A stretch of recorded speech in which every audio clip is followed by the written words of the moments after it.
नमस्ते दोस्तों और स्वागत है आपका हमारे YouTube चैनल पर। आज हम एक ऐसी किताब की ऑडियो बुक समरी शुरू करने जा रहे हैं जिसने लाखों लोगों की पैसे को लेकर सोच बदली है।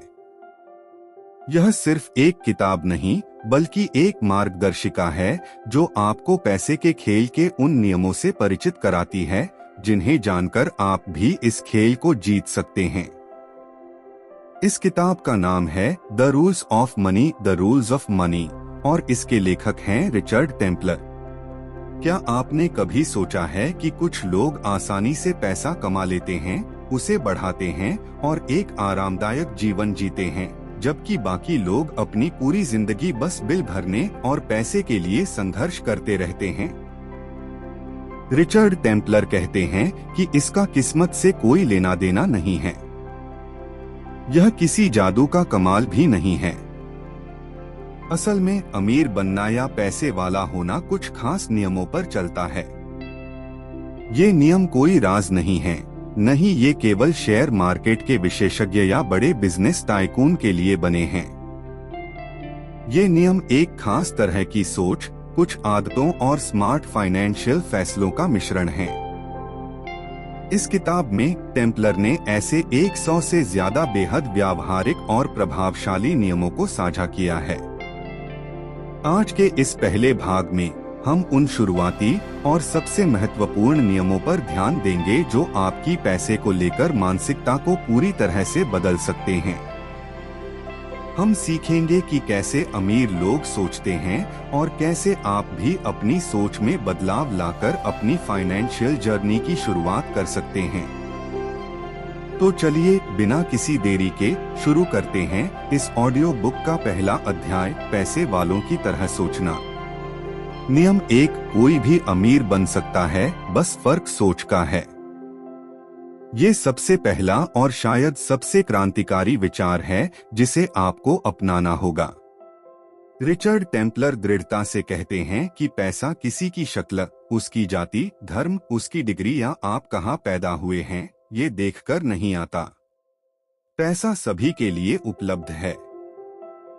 अमीर बनने की शुरुआत कभी भी आपके बैंक अकाउंट से नहीं होती, बल्कि यह आपके दिमाग से होती है। बहुत से लोग जाने अनजाने में अपने मन में एक नकारात्मक धारणा बना लेते हैं कि पैसा कमाना बहुत मुश्किल है, मेरे पास तो कभी पैसा होगा ही नहीं, या अमीर बनने के लिए तो बहुत लक चाहिए। ये नकारात्मक सोच ही आपकी सबसे बड़ी रुकावट है। ये एक मानसिक जेल की तरह है जो आपको आगे बढ़ने से रोकती है। अमीर लोग पैसे को एक साधन के तौर पर देखते हैं, एक ऐसी चीज जिससे वे और पैसा बना सकते हैं, अपने लक्ष्यों को प्राप्त कर सकते हैं और दूसरों की मदद कर सकते हैं।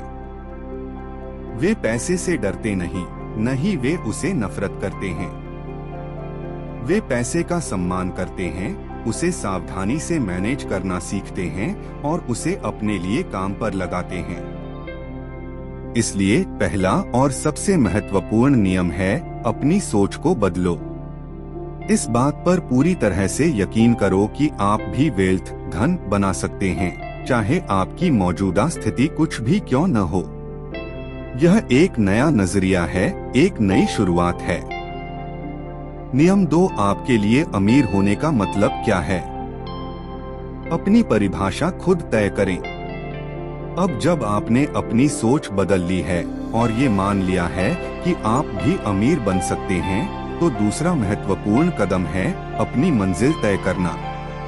रिचर्ड टेम्पलर बताते हैं कि ज्यादातर लोग इसलिए अमीर नहीं बन पाते क्योंकि उन्हें पता ही नहीं होता कि उनके लिए अमीर होने का मतलब क्या है। वे बस अमीर होना चाहते हैं, लेकिन इसकी कोई स्पष्ट तस्वीर उनके मन में नहीं होती। क्या आपके लिए अमीर होने का मतलब है एक बड़ी सी गाड़ी और एक शानदार बंगला, या इसका मतलब है कि आपको कभी बिल भरने की चिंता न करनी पड़े, आप कभी भी अपनी जॉब छोड़ सकें और अपने सपनों का पीछा कर सकें? या शायद आप दुनिया घूमना चाहते हैं या किसी चैरिटी को बड़ा दान देना चाहते हैं? जब तक आप अपनी वेल्थ की परिभाषा खुद तय नहीं करेंगे, तब तक आप उसे पाने के लिए एक सही और प्रभावी प्लान नहीं बना पाएंगे। आपको एक साफ, मापने योग्य और समय सीमा वाला लक्ष्य चाहिए। उदाहरण के लिए, मुझे अगले 5 साल में 1 करोड़ रुपए बचाने हैं, या मुझे हर महीने 1 लाख रुपए की पैसिव इनकम चाहिए ताकि मैं अपनी मर्जी से काम कर सकूं। अपना लक्ष्य स्पष्ट रूप से तय करें। उसे एक डायरी में या अपने फोन में लिखें। इसे अपनी आंखों के सामने रखें। यही आपका पहला और सबसे जरूरी फाइनेंशियल प्लान है। यह आपको दिशा देगा और प्रेरित करेगा। नियम 3, अपने पैसे की बात सबसे न करें, अपने प्लान्स को गुप्त रखें। ये नियम सुनने में थोड़ा अजीब या विरोधाभासी लग सकता है, लेकिन रिचर्ड टेम्पलर के अनुसार ये सबसे जरूरी नियमों में से एक है। वे सलाह देते हैं कि अपने फाइनेंशियल प्लान, अपनी इनकम, अपनी इन्वेस्टमेंट्स या अपनी धन संपत्ति के बारे में हर किसी से बात न करें। इसके कई कारण हैं। पहला, जब आप लोगों को बताते हैं कि आप अमीर बनने का इरादा रखते हैं या आपने कोई बड़ा फाइनेंशियल लक्ष्य बनाया है, तो कई लोग अनजाने में या जानबूझकर आपको ताने मार सकते हैं, आपका मजाक उड़ा सकते हैं या आपकी क्षमताओं पर सवाल उठा सकते हैं। ये नकारात्मकता आपके मोटिवेशन को कम कर सकती है और आपके आत्मविश्वास को डगमगा सकती है। दूसरा कारण, जब आपके पास पैसा आने लगता है या आप फाइनेंशियली मजबूत होने लगते हैं, तो लोग आपसे उधार मांगने, अजीब फाइनेंशियल सलाह देने या ऐसे निवेश करने की सलाह देने आ जाते हैं जो अक्सर आपके लिए सही नहीं होती। हर कोई आपका भला नहीं चाहता और हर कोई आपके फाइनेंशियल लक्ष्यों को नहीं समझता। तीसरा, अपनी प्रगति को शांत रहकर महसूस करने में एक अलग ही संतुष्टि होती है। आपको किसी की वैलिडेशन की जरूरत नहीं है। अपने पैसे को लेकर थोड़े गुप्त, सीक्रेटिव रहें। ये आपका पैसा है, आपका प्लान है, आपका भविष्य है। इसे शांत रहकर, धैर्यपूर्वक और एकाग्रता से पूरा करें। जब तक आप अपने लक्ष्य के करीब न पहुंच जाए, तब तक अपने प्लान्स को दुनिया से छुपाकर रखें। नियम 4, न कहना सीखो, खासकर जब पैसे की बात हो। यह नियम 3 से जुड़ा हुआ है। रिचर्ड टेम्पलर कहते हैं कि फाइनेंशियल रूप से सफल होने के लिए आपको न कहना आना चाहिए। यह शायद सबसे मुश्किल चीजों में से एक है, खासकर जब बात दोस्तों या परिवार की हो। न कहना सीखें उन दोस्तों को जो आपसे लगातार उधार मांगते हैं और वापस नहीं करते। न कहें उन आकर्षक डील्स को जो आपको रातों रात अमीर बनाने का वादा करती हैं, लेकिन जिनमें जोखिम बहुत ज्यादा होता है। न कहें उन लग्जरी आइटम्स को जिनकी आपको जरूरत नहीं है और जो आपके बजट को बिगाड़ रहे हैं। हर बार जब आप किसी चीज को हाँ कहते हैं, तो आप किसी दूसरी चीज को न कह रहे होते हैं। अगर आप दोस्तों को उधार देने को हाँ कहते हैं जो वापस नहीं आने वाला, तो आप अपने रिटायरमेंट फंड या अपने बच्चों की शिक्षा को न कह रहे होते हैं। अपनी फाइनेंशियल सीमाओं को पहचानें और उनका सम्मान करें। दूसरों को खुश करने के लिए अपने फाइनेंशियल भविष्य को दांव पर न लगाएं। न कहने की कला आपको फाइनेंशियल अनुशासन सिखाएगी और आपके लक्ष्यों को प्राप्त करने में मदद करेगी। नियम 5, खुद को सबसे पहले भुगतान करें। ये नियम शायद सबसे शक्तिशाली और प्रभावी फाइनेंशियल नियमों में से एक है।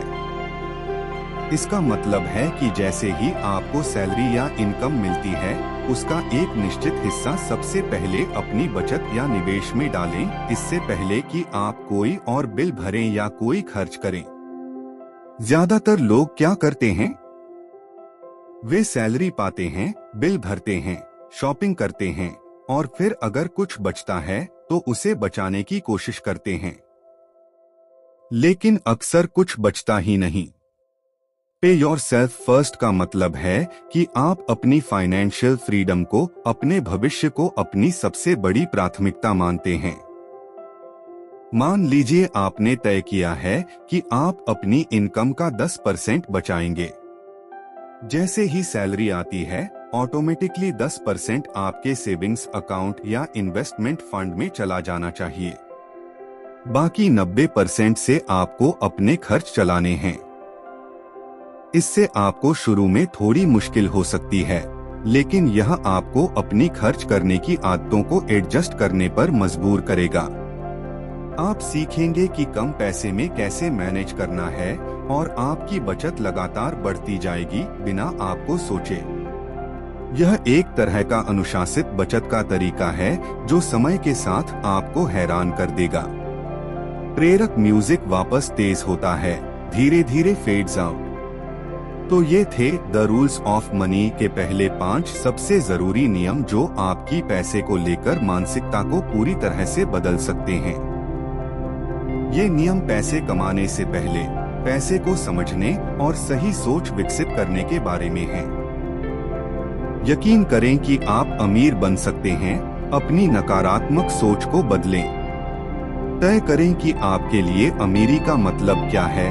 अपने लक्ष्यों को स्पष्ट करें। अपने प्लान्स को गुप्त रखें। अपने फाइनेंशियल मामलों को सार्वजनिक न करें। न कहना सीखें। अपनी फाइनेंशियल सीमाओं का सम्मान करें। खुद को सबसे पहले भुगतान करें। अपनी बचत को प्राथमिकता दें। अगर आप इन 5 नियमों को अपनी जिंदगी में लागू करना शुरू करते हैं, तो आप देखेंगे कि पैसे को लेकर आपकी सोच और आपकी आदतें कैसे बदलने लगती हैं। यह यात्रा की शुरुआत है और हर बड़ा सफर एक छोटे कदम से शुरू होता है। इस ऑडियो बुक के अगले भाग में हम बात करेंगे पैसे को कमाने, गेटिंग वेल्थी और बढ़ाने, ग्रोइंग वेल्थी के नियमों के बारे में। हम जानेंगे कि आप कैसे अपनी इनकम बढ़ा सकते हैं, स्मार्ट निवेश कर सकते हैं और अपने पैसे को अपने लिए काम पर लगा सकते हैं। अगर आप अगला पार्ट मिस नहीं करना चाहते, तो हमारे चैनल को अभी सब्सक्राइब करना न भूलें और बेल आइकन को दबाएं ताकि आपको नए वीडियो की नोटिफिकेशन मिल सके। अगर आपको ये वीडियो पसंद आया और इसने आपको प्रेरित किया, तो इसे लाइक जरूर करें और अपने दोस्तों और परिवार के साथ शेयर करें। मिलते हैं अगले अध्याय में, जहां हम फाइनेंशियल फ्रीडम की अपनी यात्रा को एक कदम और आगे बढ़ाएंगे।